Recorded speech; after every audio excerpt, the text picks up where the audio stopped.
Francesca Albanesi, relatora especial sobre la situación de los derechos humanos en los territorios palestinos ocupados desde 1967. Es el título de su mandato.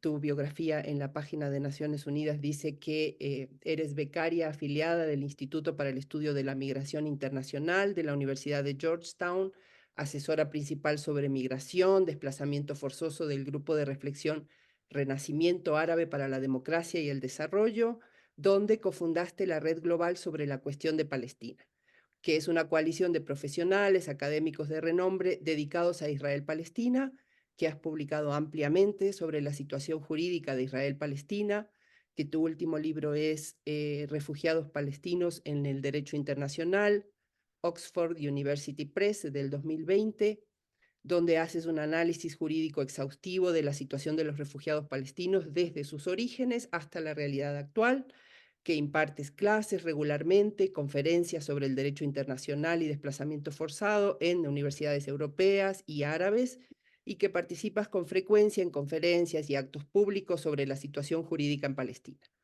que trabajaste durante una década como experta en derechos humanos para las Naciones Unidas, incluido la Oficina del Alto Comisionado para los Derechos Humanos y el Organismo de Obras Públicas y Socorro para los Refugiados de Palestina. En estos puestos has asesorado a la ONU, a gobiernos y a la sociedad civil en Oriente Medio, en el norte de África y Asia-Pacífico, sobre la aplicación de las normas de derechos humanos, especialmente para grupos vulnerables como los refugiados y los migrantes. Eres licenciada en Derecho con matrícula de honor por la Universidad de Pisa y tienes un máster en Derechos Humanos por la Universidad de Londres.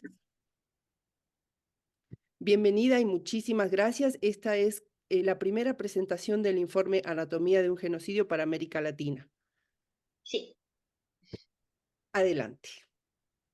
Muchas gracias. Buenos días a todos y todas. Estoy profundamente agradecida al Consejo Latinoamericano de Ciencia Social por haberme invitado a presentar mi trabajo y particularmente mi cuarto y último informe como relator especial sobre el territorio palestino ocupado, que tiene como título Anatomía de un genocidio.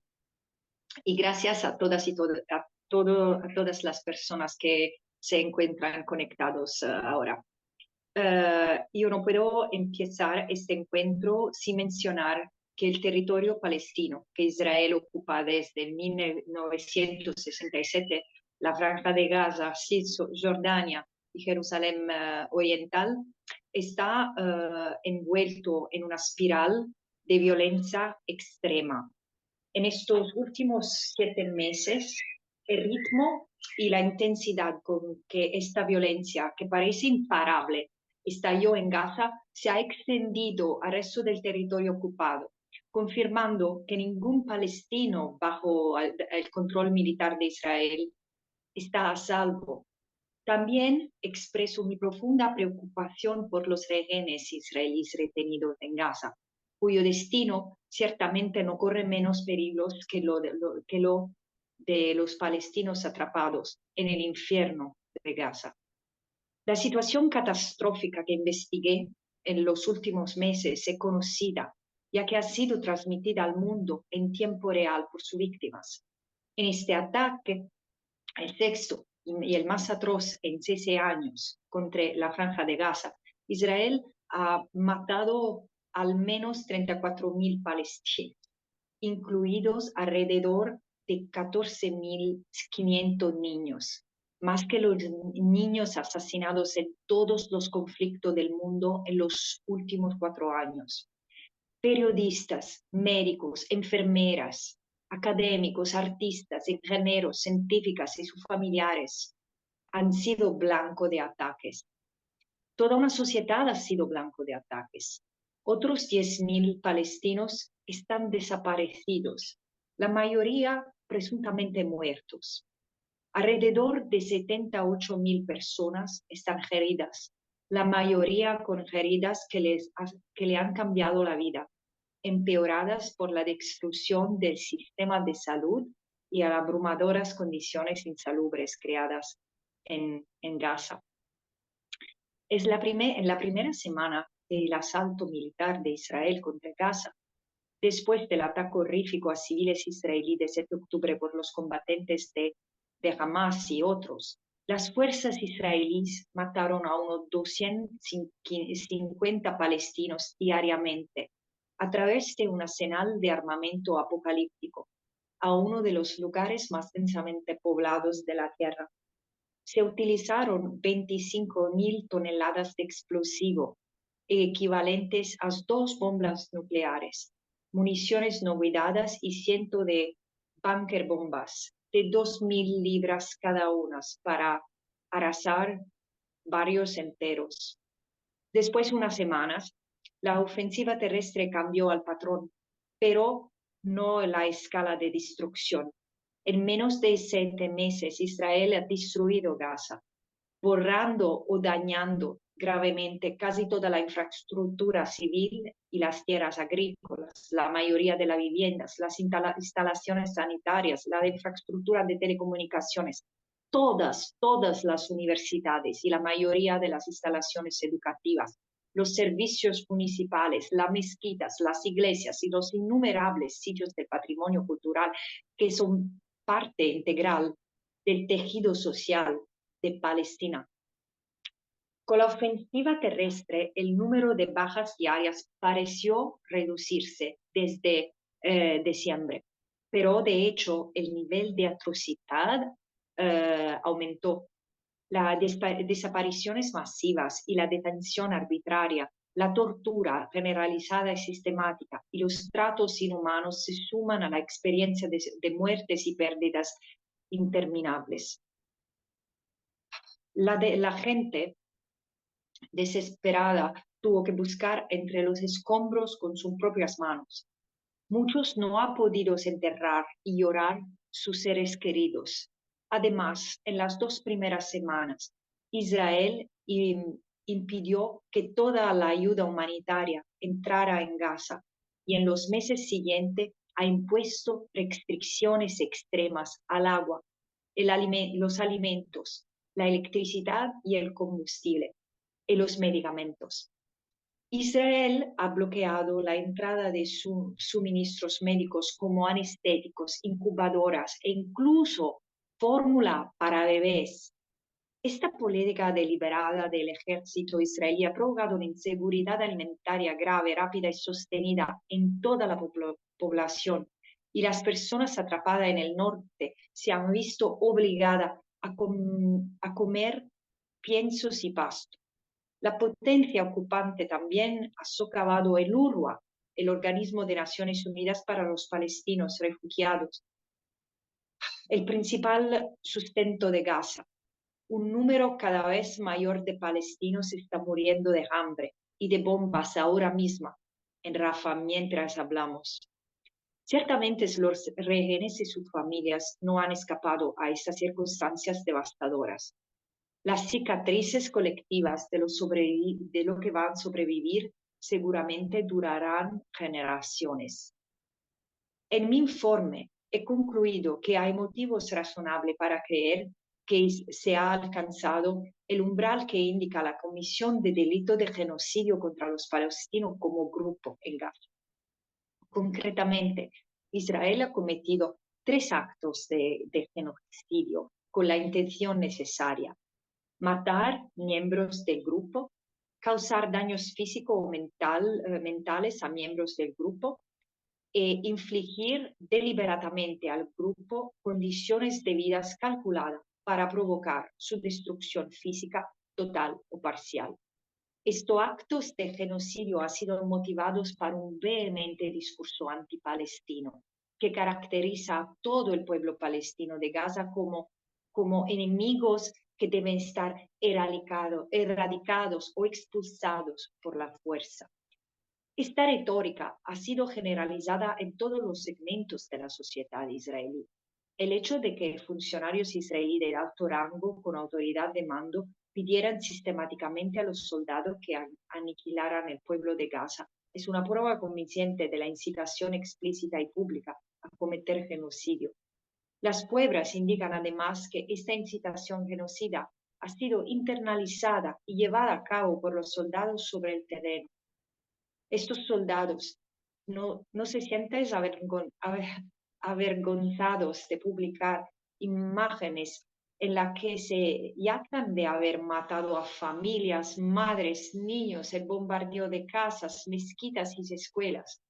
Los vídeos autoincriminatorios los muestran burlándose y humillando sadísticamente a sus víctimas palestinas, no solo violando su integridad física y su derecho a la vida, sino también violando su dignidad, sus posesiones más íntimas y los espacios en los que las fuerzas israelíes han entrado y saqueado y profanando también cementerios y lugares de culto. Una de mis principales conclusiones es que los dirigentes ejecutivos y militares y los soldados de Israel han distorsionado intencionalmente las normas fundamentales del derecho internacional humanitario, que son los principios de distinción, proporcionalidad y precaución, con el intento de legitimar la violencia contra el pueblo palestino. Al difuminar la distinción entre civiles protegidos, infraestructura civil, combatientes o objetivos militares legítimos, Israel ha caracterizado efectivamente a toda la población civil de Gaza como escudos humanos o cómplices terroristas, como cuestión de política jurídica. Los que lograron evacuar a zona que Israel definió como zona humanitaria segura han sido objeto de nuevos ataques y sus muertos y heridos han sido justificados por Israel como daños colaterales.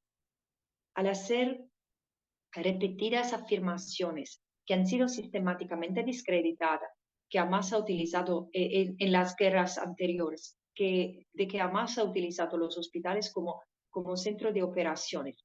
Israel parece estar operando bajo de la premisa que se dice es una mentira al tiempo suficiente. La gente la creerá.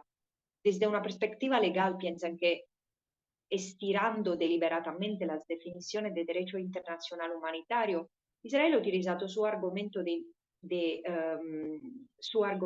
funciones protectoras como camuflaje humanitario, con el efecto de ocultar patrones de conducta de lo que la única interferencia que puede extraerse razonablemente es una política estatal de violencia destructora, eliminadora contra los palestinos. Israel ha utilizado este camuflaje de derecho humanitario para caracterizar a toda la población palestina y a la infraestructura de Gaza, que sustenta y salva vidas como objetivo, un lugar donde se puede matar y destruir. De este modo se ha distorsionado el derecho internacional humanitario para justificar una guerra de aniquilación. Por ejemplo, Israel ha así intentado legitimar la devastación de la infraestructura médica de Gaza, que ha provocado miles de muertes adicionales, lesiones y traumas que han cambiado la vida de cientos de miles en Gaza. Considero que en relación al hospital Al-Shifa, este fue uno de los golpes más importantes que sufrió el sistema de salud de Gaza y se produjo a principios de abril, tras un asedio israelí de 2 semanas al hospital Al-Shifa, que dejó el complejo médico completamente y permanentemente inoperativo. Las fuerzas israelíes sitiaron el hospital durante semanas entre febrero y abril, atacando a los palestinos que se encontraban en el interior con disparos de francotiradores. A mediados de febrero, las fuerzas israelíes irrumpieron en el hospital y obligaron al personal médico y a los pacientes a abandonar sus instalaciones, deteniendo a cientos de personas. Los palestinos reportan haber encontrado cientos de cuerpos enterrados en fosas comunes en las inmediaciones del hospital. Muchos de los cuerpos desenterrados de la escena, al parecer, tenían catéteres médicos todavía conectados a sus cuerpos, lo que indica que habían sido pacientes. Triste y exasperadamente, una mi visita reciente en la región ha demostrado que la situación en Gaza ha empeorado a partir de mi última evaluación en el informe Anatomía de un genocidio, con consecuencias graves y de múltiples niveles a largo plazo. La mayoría de los palestinos que he conocido han sufrido lesiones catastróficas, han sido testigos de la muerte de familiares y han experimentado los efectos de la destrucción de la infraestructura sanitaria de Gaza por parte de Israel. Incluso después de enero de 2024, cuando la Corte Internacional de Justicia emitió una sentencia que ordenaba a Israel impedir el genocidio en Gaza. Y la situación ha continuado a peorarse después del 28 de marzo, cuando la Corte Internacional de Justicia emitió una segunda sentencia en la que reiteraba la urgencia que Israel pusiera fin a su plausible conducta genocida. Y después de que el Consejo de Seguridad, al final de marzo, después de 7 meses, votó por un alto el fuego. Y mientras los palestinos mueren de bombas y de enfermedades curables en Gaza, la desnutrición también se ha convertido en algo crónico. Las medidas humanitarias implementadas hasta ahora, como el lanzamiento aéreo y corredores marítimos, son un mero paliativo para lo que se necesita desesperadamente y lo que legalmente se debe en Gaza. Estas medidas son manifiestamente inadecuadas para aliviar la catástrofe humanitaria que ha creado el ataque de Israel. Esta situación es el resultado de una decisión política y puede ser evitada y corregida por el derecho internacional. Amigos y amigas, los horrores que la gente ha visto en Gaza son indescriptibles, pero mi última visita también confirma que la atención debe enfocarse sobre el empeoramiento de la situación en Cisjordania, incluida Jerusalén Oriental.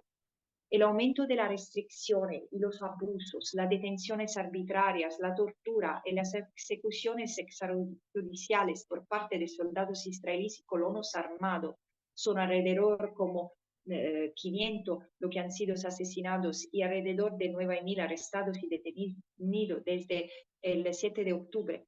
Por igual fueron ampliamente denunciados durante mi viaje en Jordania.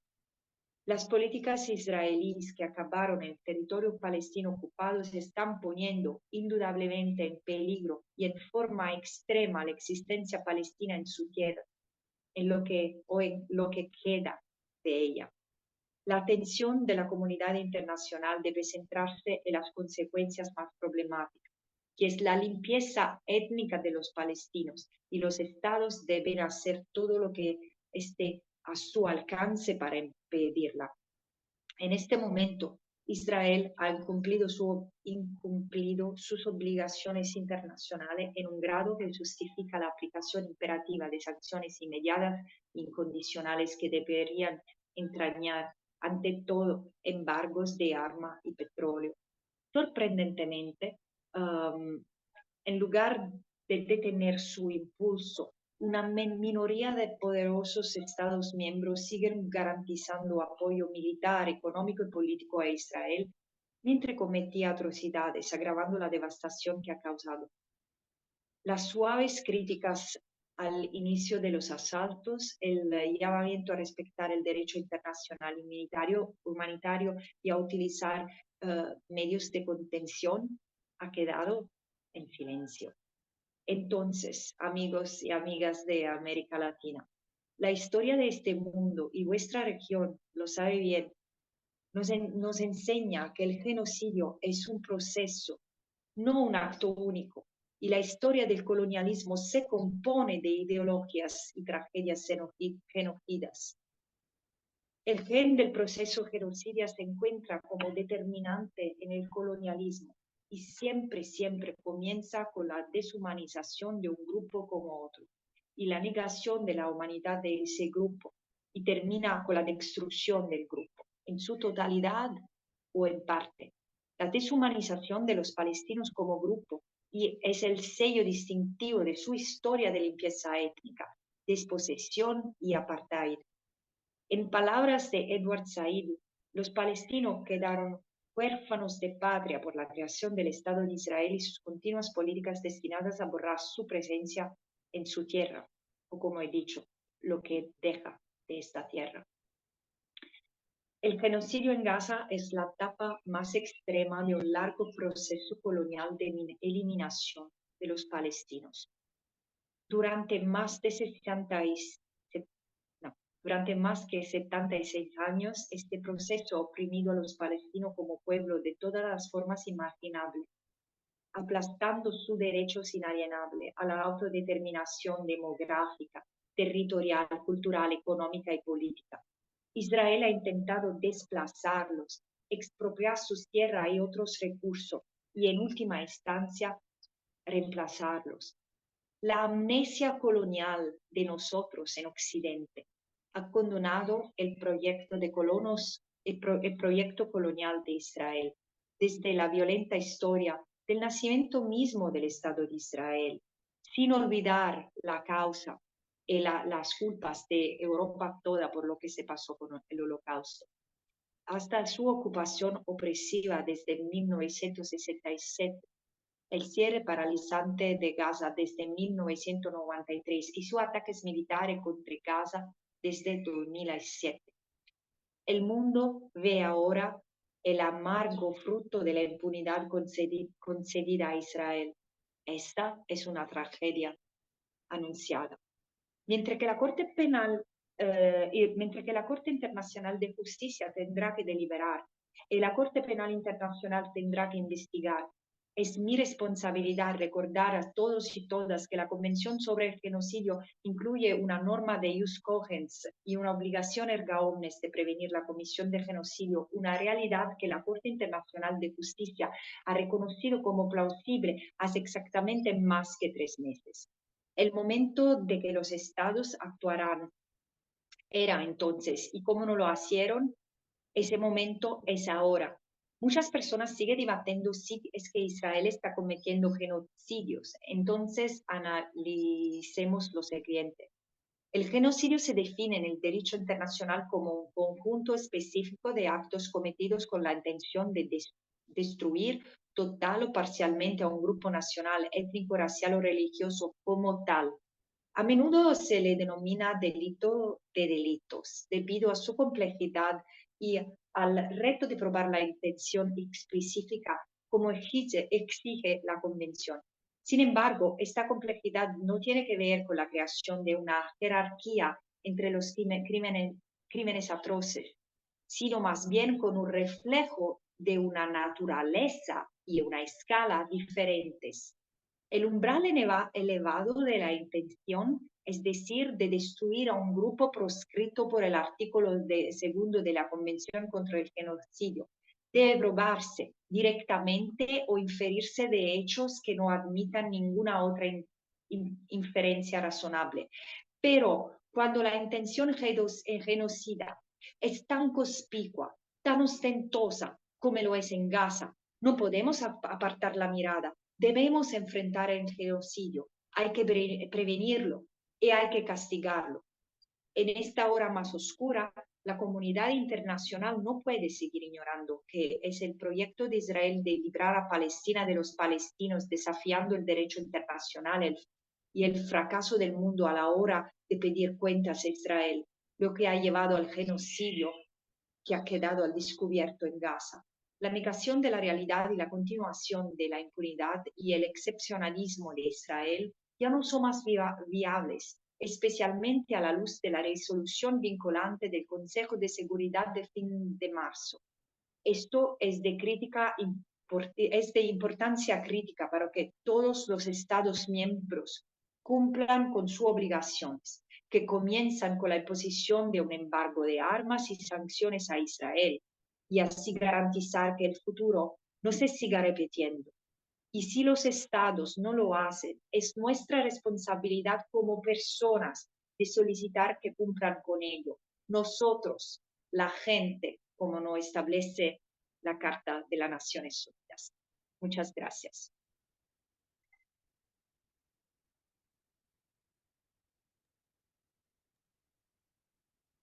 Muchísimas gracias, Francesca. María, desde Uruguay, va a presentar a los compañeros y compañeras que hemos invitado para hacer preguntas. Muy Muchas bien. gracias por tu informe. Bueno, muchas gracias, Francesca. Y gracias también por este tiempo para hablar con nuestro continente y en un idioma que entendemos que es común, más allá de que también es un idioma colonial de los colonizadores de estas tierras. Em, Como no podemos hacer un diálogo abierto, tenemos en este momento 216 personas conectadas al Zoom y muchas mirándolo por YouTube. Hemos elegido, hemos pedido a algunas personas representativas por su profesión, por su compromiso, por su activismo y por también regiones geográficas que van a ser una sola pregunta y Francesca la va a contestar. Vamos a ir de a uno, pregunta y respuesta. Sabemos que tenemos un tiempo limitado, así que pedimos a, a estas compañeras y compañeros que sean concisos en su pregunta.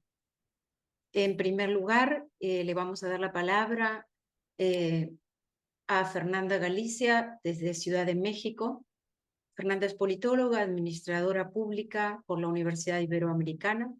Es fundadora y directora de Mejiro, una organización feminista, antimilitarista, decolonial, comunitaria y anticorrupción. Adelante, Fernanda. Muchas gracias. Buenos días. Muchas gracias, doctora Francesca, por el informe, el trabajo y también la valentía por exponer la información frente a tiempos de fascismo. Desde México tenemos esta pregunta. Desde el sur global sabemos que no existen historias universales o guerras mundiales. Lo que vemos son conflictos de unos pocos imperialistas para imponer al mundo su máquina de muerte. Frente a este escenario y viendo el fracaso de la ONU al no poder detener este genocidio de 76 años y que se ha intensificado en estos últimos 7 meses, ¿qué podemos esperar desde el sur global de los mecanismos, pactos, convenciones, tratados y acuerdos internacionales ante los genocidios que existen, como en Palestina, Congo, Sudán, por nombrar solo algunos, y otros plausiblemente en puerta, que son gestados por países imperialistas y coloniales? ¿Cuál es la respuesta de la ONU ante el agotamiento de estos mecanismos y qué podemos hacer las personas del sur global cuando vemos cómo se intensifican la importación de armas del ente genocida llamado Israel, los software espías para atacar a personas defensoras de derechos humanos y periodistas, así como estrategias militares para generar represión a movimientos sociales en nuestros territorios que luchamos por el agua y nuestras tierras? Muchas gracias. Voy a contestar directamente. ¿O sí? Muchas gracias. Es una muy buena pregunta. Y como mujer que viene del norte global, bueno, me siento, bueno, voy a dar mi opinión.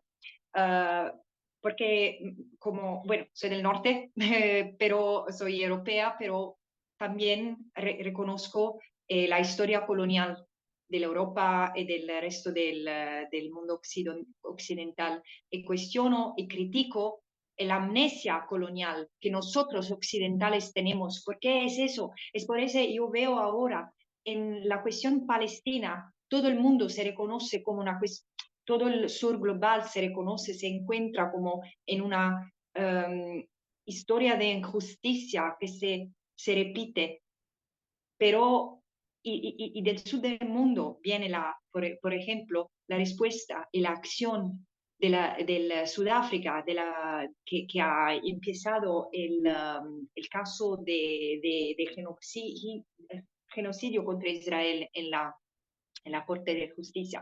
Entonces, yo creo que el sur global puede y debe, si me permiten, puede hacer muchísimo. Ante esa realidad, la eficacia de los mecanismos internacionales de derechos humanos, los pactos, las convenciones, los tratados y acuerdos internacionales se han visto cuestionadas por falta de voluntad política en el escenario mundial.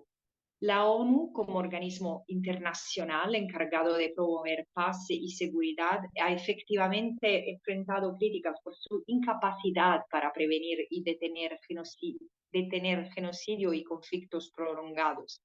Yo creo que hay muchas cosas que hacer.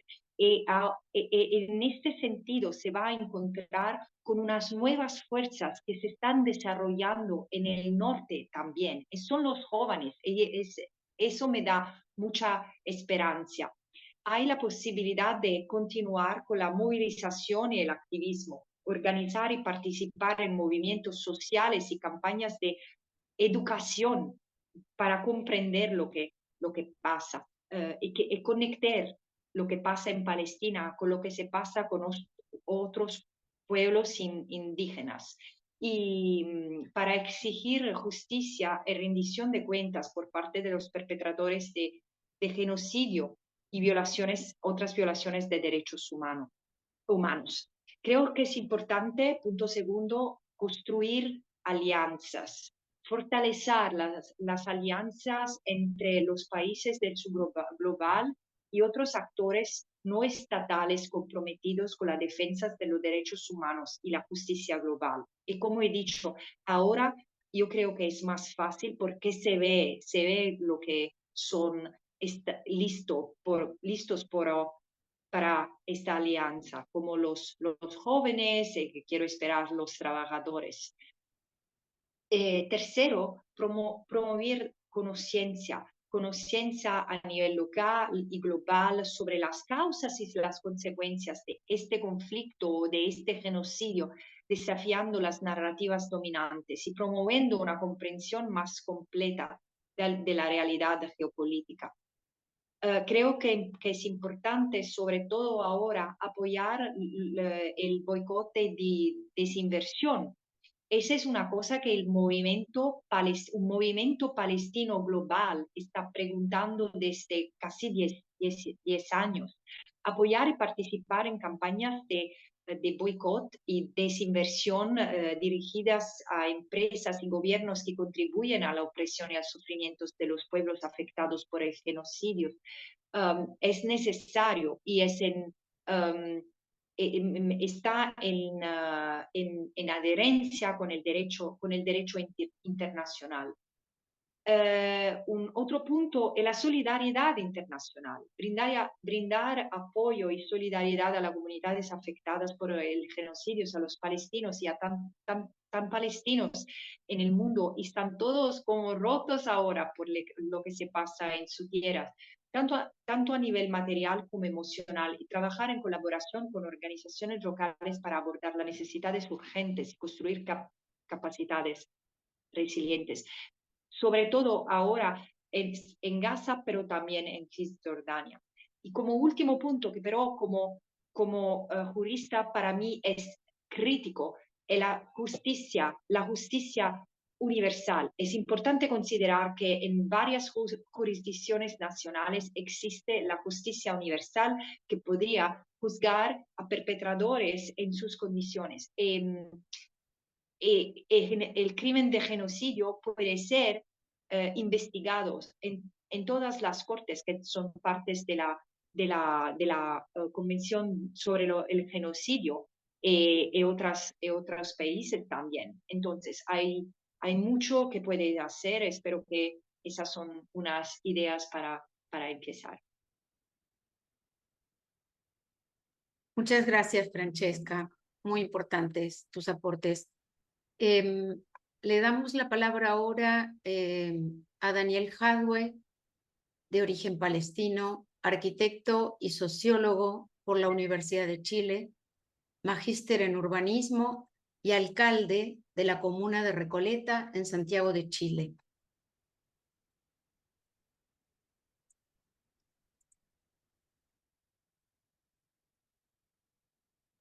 Adelante, Daniel. Si puedes quitar silencio tu micrófono.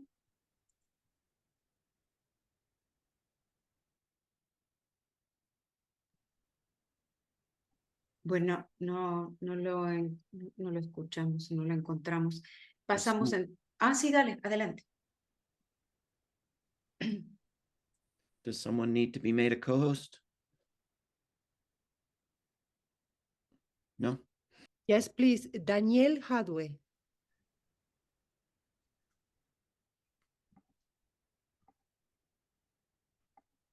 Okay, done. Ahora, adelante. Ahí sí, muchas gracias. Estaba bloqueado centralmente, pido disculpas. Bueno, primero saludarlos a todos y a todas y agradecer a Francesca este relato verdaderamente escalofriante, la verdad duele porque además todo lo que está pasando hoy es aún peor que lo que acabamos de escuchar. En mi calidad de alcalde quiero consultar cómo desde los gobiernos locales podemos colaborar primero con intentar detener el genocidio y después con la reconstrucción. De una u otra manera, todos sabemos que tanto la ocupación como, entre comillas, las autoridades palestinas, tanto en Gaza como en Cisjordania, son, uno podría decir, no sabemos si van a existir en el futuro o no, pero los gobiernos locales van a seguir existiendo. Es decir, la única institucionalidad que uno podría asumir como permanente son los gobiernos locales en la actual situación y efectivamente deben jugar un rol. ¿Cuál podría ser ese rol y cuál podrían ser los canales para que las municipalidades del mundo pudiéramos contribuir y pudiéramos llegar con recursos o con algún tipo de ayuda o colaboración para construir capacidades de gobierno en los gobiernos locales palestinos?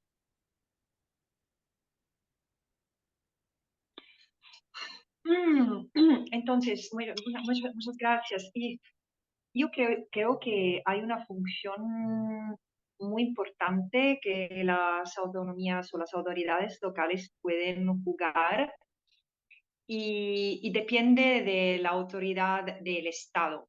Porque, por ejemplo, he visto en mi experiencia en Francia, donde el gobierno central no ha tomado una posición muy fuerte contra lo que se está pasando en Gaza. Hay actores locales que han animado protestas y siguen que preguntar la aplicación del derecho internacional. No es suficiente, pero no es porque no creo que es una acción compartida para todas los actores locales. Es por eso que digo lo que he dicho al principio. Es una cuestión también de educación, de difundir conciencia sobre la necesidad de intervenir para proteger la gente, sobre todo cuando hay un genocidio que se cumple. Yo no, sí, es verdad que hay mucho que se ha destruido, pero lo que va a dejarse es lo que me preocupa mucho en este momento, es el alma de la gente, lo que van a sobrevivir de este genocidio. Van a necesitar los sobrevividos del genocidio de Gaza, van a necesitar de un apoyo psicológico enorme. Asegurar que la gente no sigue enferma, mentalmente enferma, por lo que ha visto, por lo que ha escuchado, por lo que ha sufrido en su cuerpo, en su vida, en su alma. Este es también necesario, porque como capacidades locales, yo no creo que a los palestinos falta eso. A los palestinos falta la libertad de manejar, de gestionar sus asuntos. Están bajo de una ocupación militar desde, como sabes, Daniel, de una ocupación militar desde 56, casi 57 años ahora, y bajo de una apartheid. Yo creo que la cosa principal por nosotros y nosotras, todos y todas, sea de ayudar al pueblo palestino a liberarse del apartheid.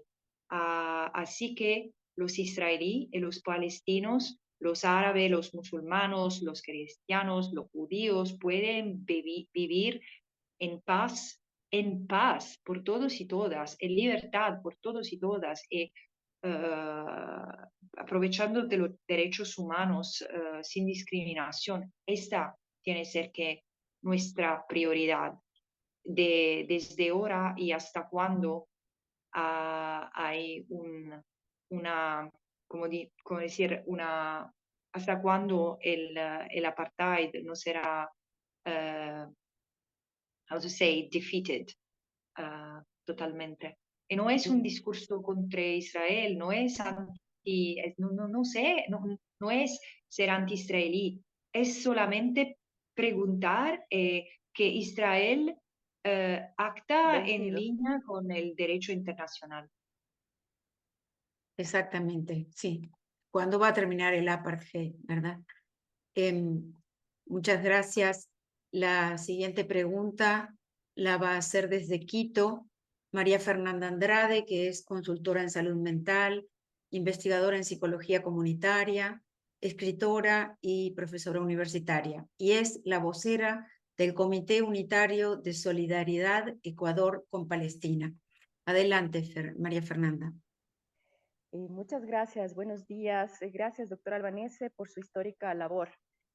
El pasado 3 de abril, el gobierno de Ecuador firmó con Israel un acuerdo de envío de 25.000 trabajadores ecuatorianas, para que se empleen en trabajos de construcción y agricultura, abro comillas, como respuesta a la falta de trabajadores en esas disciplinas en el marco de la guerra. Esta información consta en la página web del Ministerio de Relaciones Exteriores de Israel. Pero las personas ecuatorianas empobrecidas, sin oportunidades laborales en Ecuador, tomarán también el lugar de palestinos en condición de desplazados a la fuerza.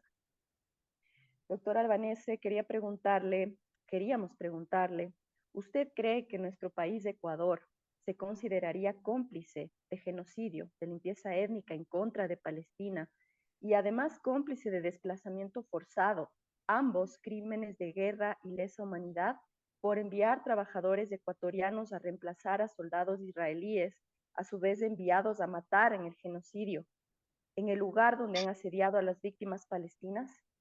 Muchas gracias. Oh, gracias. Bueno, el hecho que el Ecuador ha realizado negociaciones para la contratación de trabajadores ecuatorianos para trabajar en el área de la agricultura y construcción,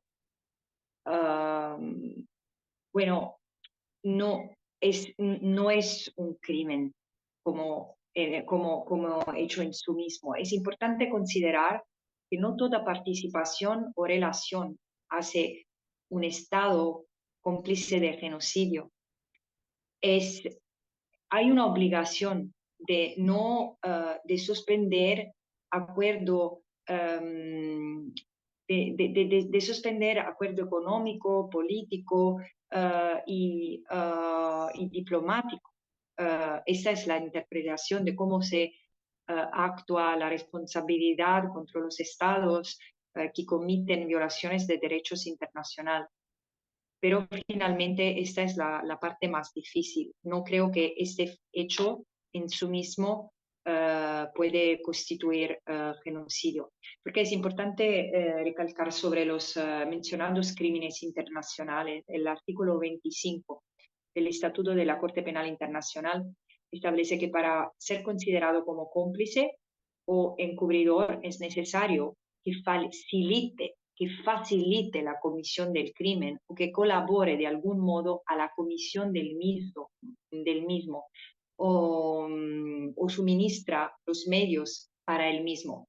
Entonces, es un tema muy relevante, muy crítico, pero no me parece el caso en el gobierno de Ecuador.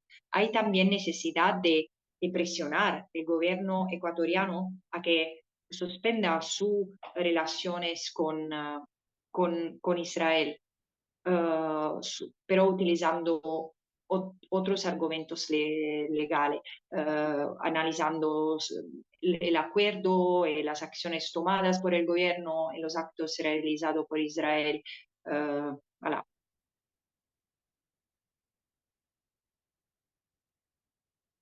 Gracias, María. Bueno, muchas gracias. Le damos la palabra ahora desde Buenos Aires a Mariano Naquí, que es doctor en Historia, investigador del Consejo Nacional de Investigaciones Científicas y Técnicas, CONICET, y docente del seminario Derechos Humanos, Genocidios y Crímenes de Lesa Humanidad en la Facultad de Filosofía y Letras de la Universidad de Buenos Aires. Adelante, por favor, utilicen su cámara y su micrófono para hacer las preguntas. Buenos días a Francesca y a todas las personas que están escuchando. Muchas gracias por la exposición. Lo que quería preguntar era más bien una reflexión y preguntarle a Francesca cómo veía la situación en nuestro país, bueno, y en el mundo. Preguntarle cómo influye digamos, no sé si el acuerdo o el aval para las políticas genocidas que está llevando Israel, el auge de la ultraderecha, que nosotros lo estamos viviendo en nuestro país, en Argentina, en la creación de un discurso, podríamos decir, que casi que es mundial, hegemónico, no sé si primermundista, en el cual toda la población mundial se solidariza y se coloca en las redes la bandera de Ucrania cuando invade Rusia, pero no logra tener el mismo efecto o la condena contra Israel por estos crímenes. Y en general cuando se habla del auge de la ultraderecha o de cómo creció con Trump, Bolsonaro en Brasil, no aparece el ejemplo de Netanyahu en Israel. Si cree que esto tiene alguna influencia para lograr que Israel cometa estos crímenes con la impunidad que estaba mencionando Francesca. Gracias. Muchas gracias, Mariano. Yo no soy una analista política, entonces no sé precisamente, pero veo claro que hay como una alianza estratégica entre ciertos centros de poderes y Israel. Israel está apoyado para la derecha en muchos países, pero está apoyado también para la izquierda en muchos países.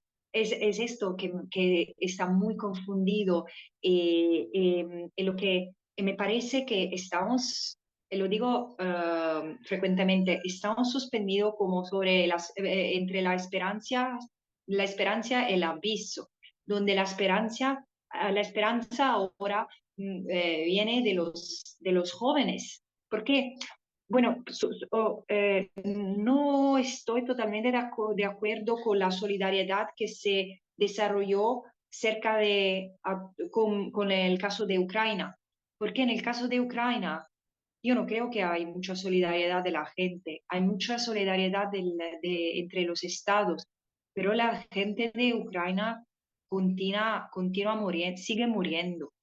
En eso, el cinismo que veo en todo esto, esta guerra va a marcar la historia europea como cinismo. Y la guerra a Gaza también, pero la guerra a Gaza es un genocidio, es diferente, y siempre fue así. Entonces, es un momento que puede ser revolucionario.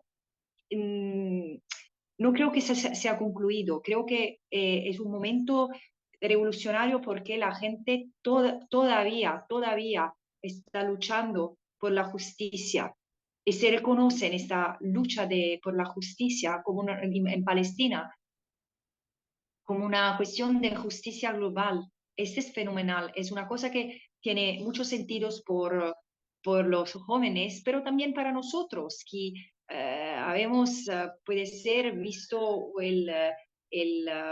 ¿cómo se dice? The failure de nuestra resistencia, por ejemplo, con la guerra en Irak. El Ahora es un fracaso. momento, ¿cómo? El fracaso.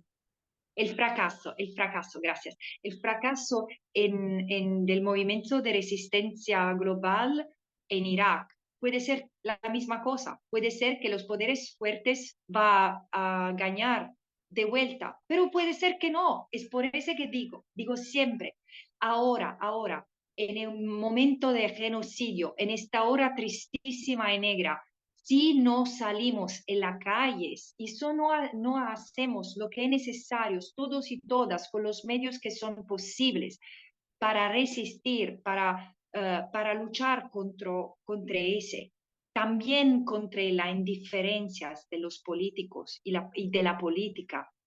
Ese es el momento.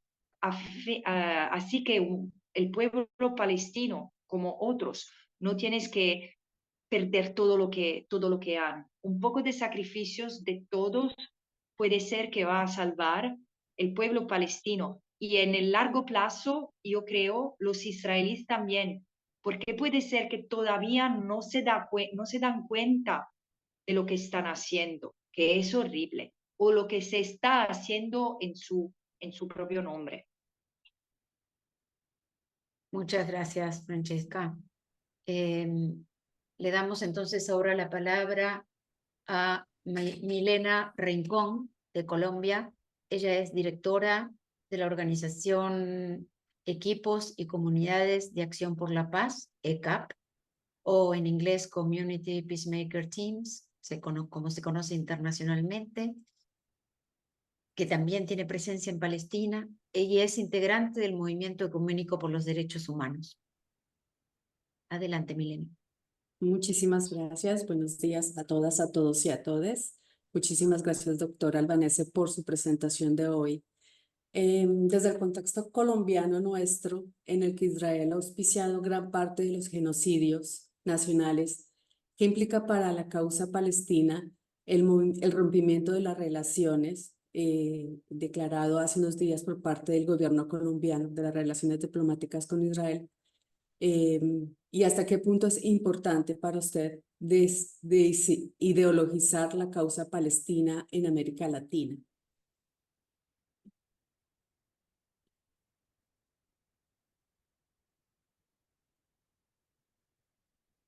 Disculpe, ¿me entiendes? ¿Me escuchas? Sí. Disculpe, ¿puedes repetir la pregunta? Porque Sí. se cortó la voz. Gracias.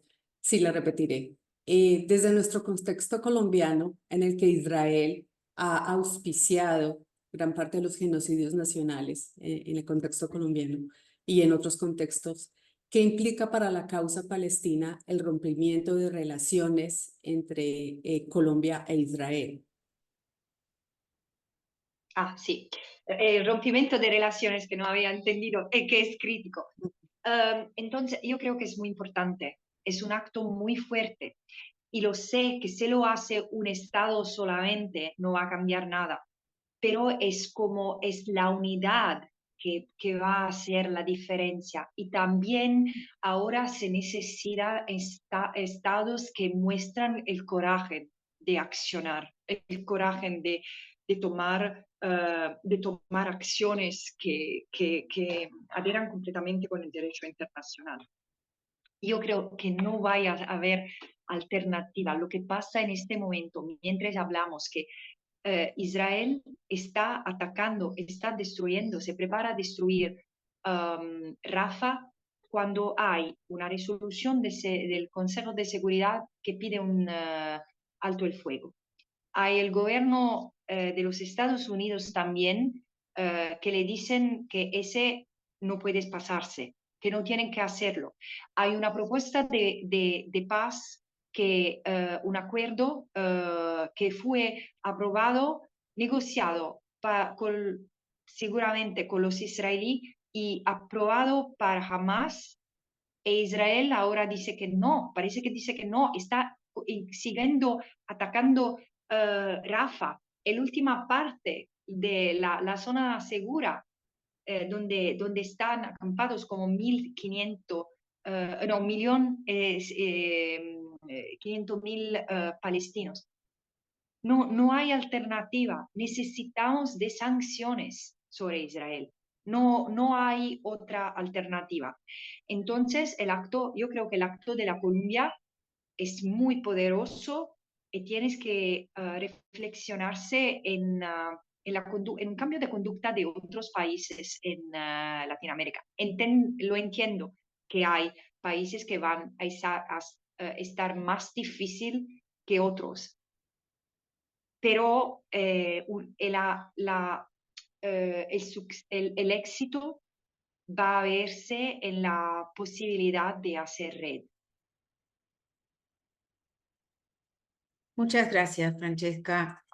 Vamos a complementar con un par de preguntas más, porque se nos está acabando la media hora que teníamos disponible para compartir contigo. Y de alguna manera sintetiza o recoge algunas de las inquietudes que han salido en el chat o que también expresaron las personas que antes hicieron la pregunta, pero que creo que nos afecta y nos importa y nos pesa mucho. Justamente como tú decías, la situación en Rafah está en un momento crítico.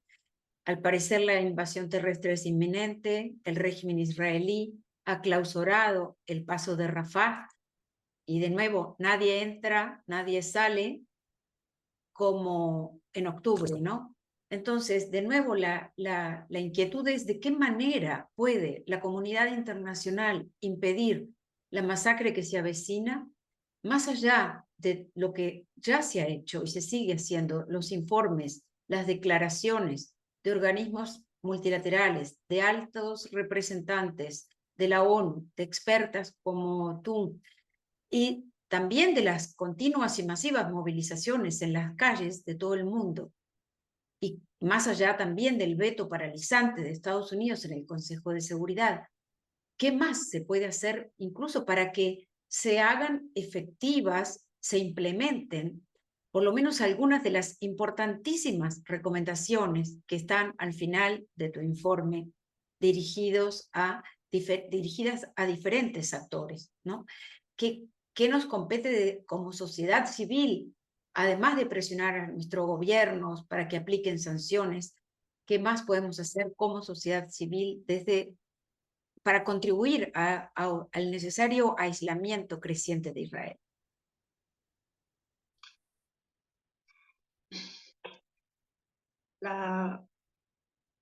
No es una pregunta fácil, porque mi miedo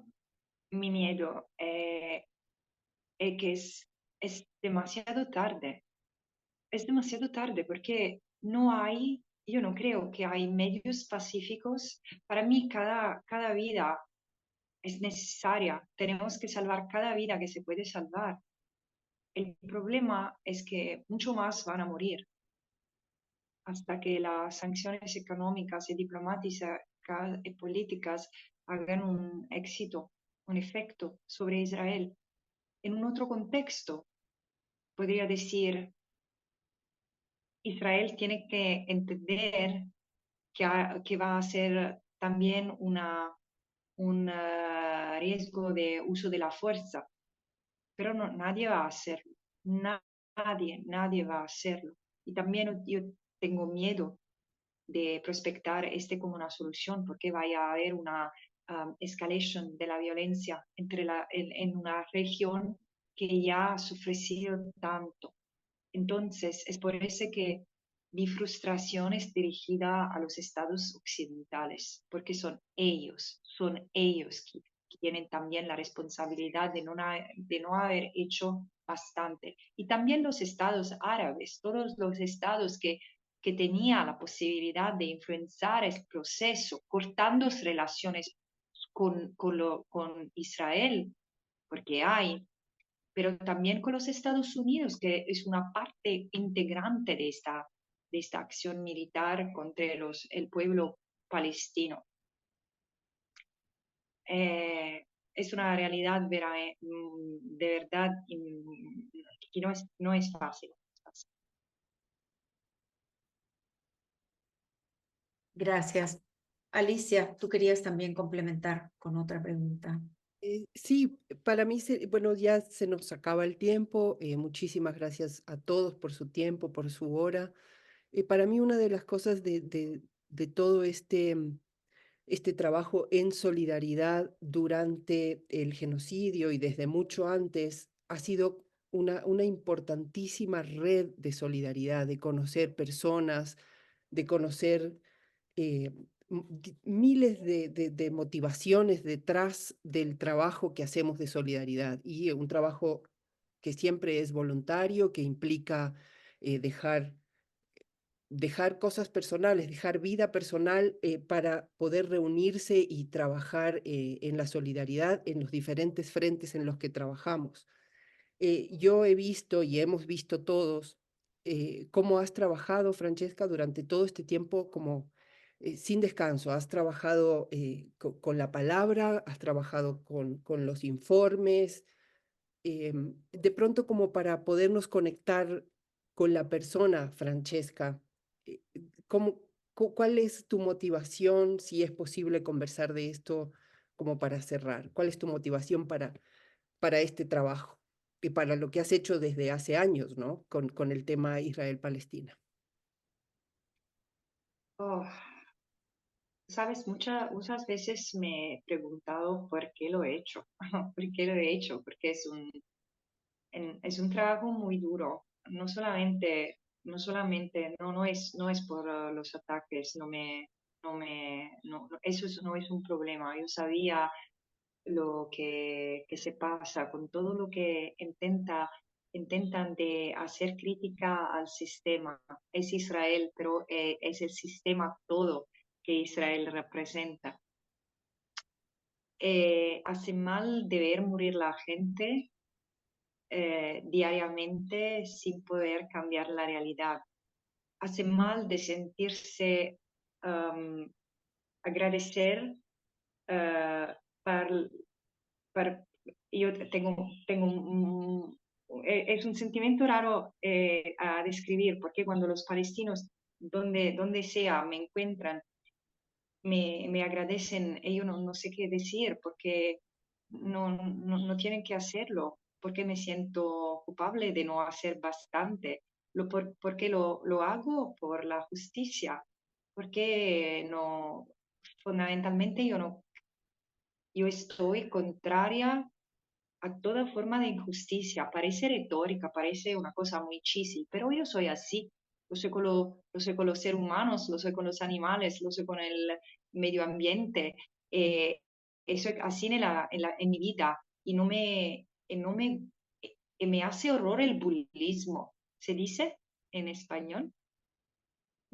Sí, como el bully, ¿cómo decimos en español? Punitivismo, dijo. ¿Dijiste Bully, el, punitivismo o qué? el bullying, Bullism. Sí. Sí. matoneo puede Bueno, ser. y no me gustan los bullies, ponémoslos así. Patoteo, Entonces, mató, sí. es por eso que continúo, porque me siento, también hay una cosa que conozco muchos palestinos y muchas palestinas y tiene una gentileza de fondo que me hace parecer tan imposible lo que tienen que sufrir, que soportar cada día. Y conozco también muchos israelíes que no quieren, que quieren ver la fin de este sistema de apartheid y cómo tengo esta función, intento de descargarla de la manera más honesta, directa y sin compromiso que puedo. Muchísimas gracias. Muchas gracias por tu tiempo, por tu trabajo, porque ha sido también fuente de inspiración y de persistencia a lo largo de todo este tiempo para quienes seguimos tu trabajo, tus pequeñas apariciones. Gracias. Hasta América Latina, qué bien. Ajá. Hay He muchas, aprendido también el español. quisiera agregar que hay muchos saludos desde el chat, saludos de agradecimiento, de reconocimiento, de felicitaciones por tu labor, porque nos inspira, nos anima a continuar, nos hace sentir que no estamos solas y sobre todo también nos da una enorme legitimidad a la hora de disputar la narrativa, el relato de lidiar con los poderosos, de lidiar con el poderosísimo lobby sionista que continúa negando el genocidio. Y entonces tu trabajo, aunque más no fuera, tiene ese valor insustituible. Nos da legitimidad, nos da recursos y nos da inspiración. Y por eso te lo agradecemos especialmente. Muchas gracias para a todas las organizaciones que han participado a conectarnos todos y todas. Es fenomenal, es un evento magnífico. Espero de poder venir, poder venir en la región a hablar con vosotros de Palestina y a construir formas de resistencia con el derecho internacional en el futuro.